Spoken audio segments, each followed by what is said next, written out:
We Are the Gods, which is the universe. A magic mushrooms, 4-HO-MET, and methoxetamine trip report, posted to earwid.org on February 23, 2012, by the user Mind Explorer. Background: I'm a psychonaut, and have experimented with DMT, ayahuasca, MET, DIPT, shrooms, 4-HO-MET, 5-MeO-MIPT, 2CD, 2CE, 2CI, 25-MBOME, MDMA, MDMC, 4-MMC, and MXE. I've used 4-HO-MET 3 times, MXE 3 times, and shrooms a dozen times. I feel comfortable with those 3 substances, and I thoroughly enjoy them. Set. I've mentally prepared myself for this journey by decreasing my alcohol and marijuana consumption this week, as well as reading Plato's Republic and listening to Terence McKenna. Earlier today, I ran for 30 minutes straight and went into the sauna for 10 minutes to rid myself of toxins. I've eaten 2 small meals, a protein shake and a multivitamin today. I waited 4 hours after my last meal before ingesting the substances. I prepared hot chocolate to drink with the shrooms. Setting. Today is the 11th of the 11th of the 11th. A reason for ritual. The trees decided to rid themselves of leaves today as well. The time was right. I've converted my bedroom into a shamanic sanctuary. My mattress pad is on the floor, covered with soft pillows and blankets, while my bed just has a comforter and 1 pillow. I've unplugged most of the electronics in my room, except for my laptop and phone. I plan on laying in my bed in total darkness, listening to Spangle and Native American Icaros through my speakers. My phone will be left on record mode in case I want to record my thoughts.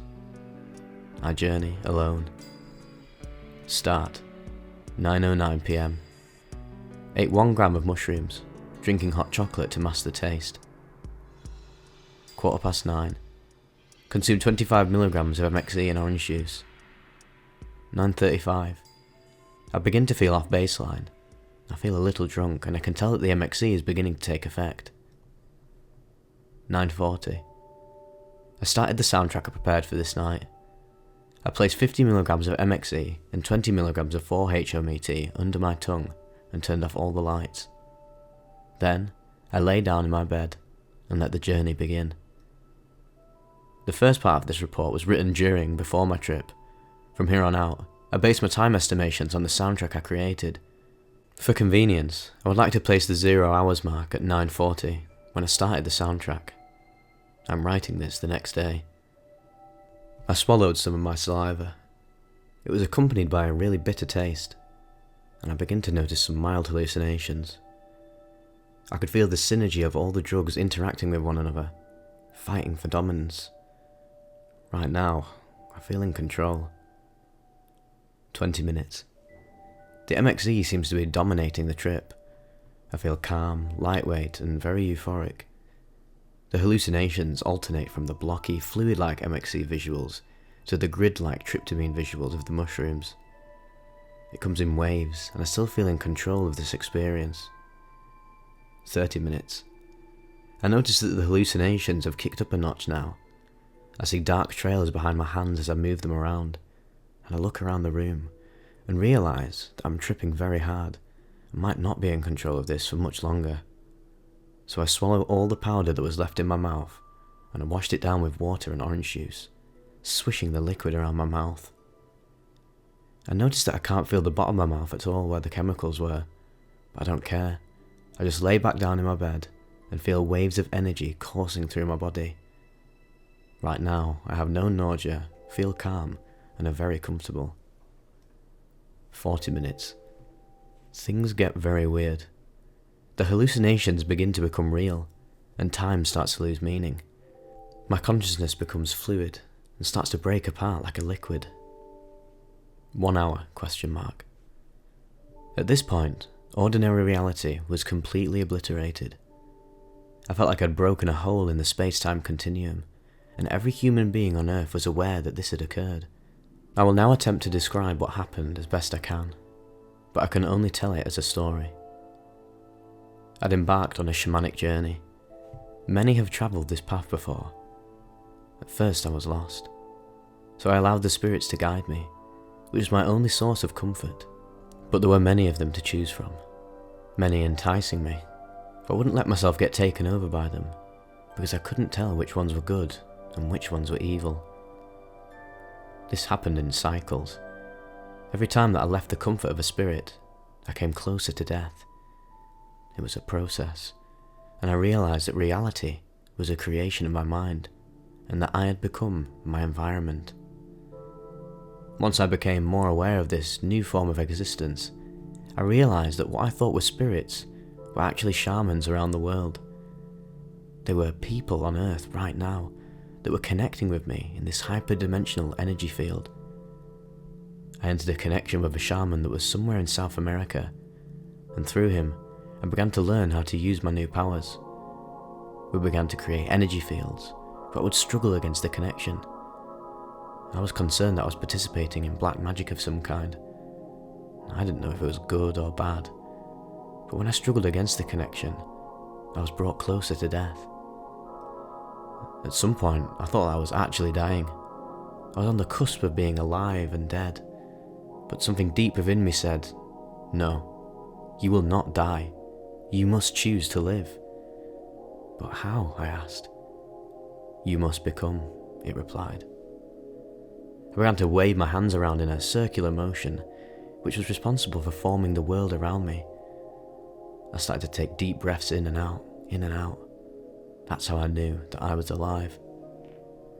But whenever I reached what I thought was the peak, I'd come back down to the cusp of death, and was stuck in this loop.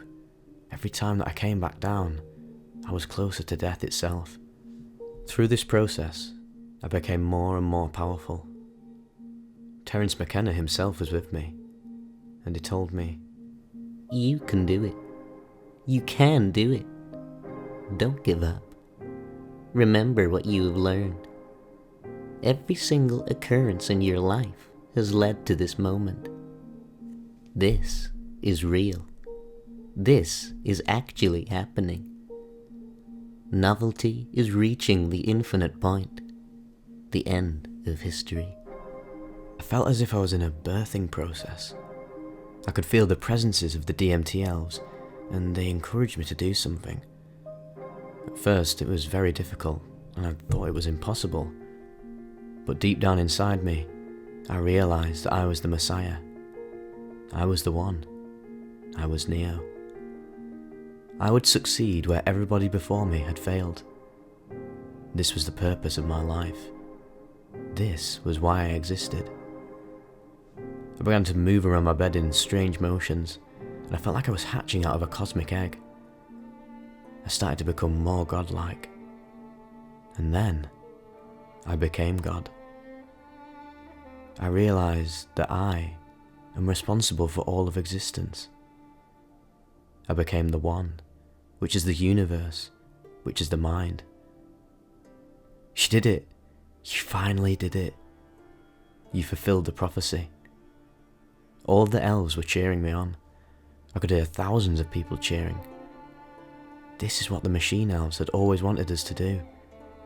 And I felt like the first human to do it. I felt like I had accomplished something of extreme importance. At this point, I became the entire universe. I was reality. I was existence. I was all that was. I had become. I had the ability to gather all that is, and I held infinite in the palm of my hand. I understood how the whole was contained in each part, and everything was music. I had become spangled. You are me, and I am you. There was no more fear. I was in complete control of everything. I was God, and the very spirits that came to guide me. 3 hours and 30 minutes. Even though I'd become a god, I realised that there was a reason we exist in an animal body, our living vessel. Returning to my animal body from the higher realm was extremely therapeutic. All of the problems and worries in my life are insignificant. It was a true rebirth. Once I regained control of my body, I went to the bathroom and took the best feeling piss of my entire life. I still felt like I was responsible for all of existence, even though now I just had an animal body. I remember turning on the heater in my room and feeling as if I was the heat itself. We are the gods, which is the universe, which is our mind. Commentary. I must warn anybody that has read this far that there are huge risks involved with what I did. I could easily see how somebody with a weaker mind could have gone permanently insane, or died. My ayahuasca experience and knowledge of shamanism, combined with a strong will to live, was what prevented my trip from being bad.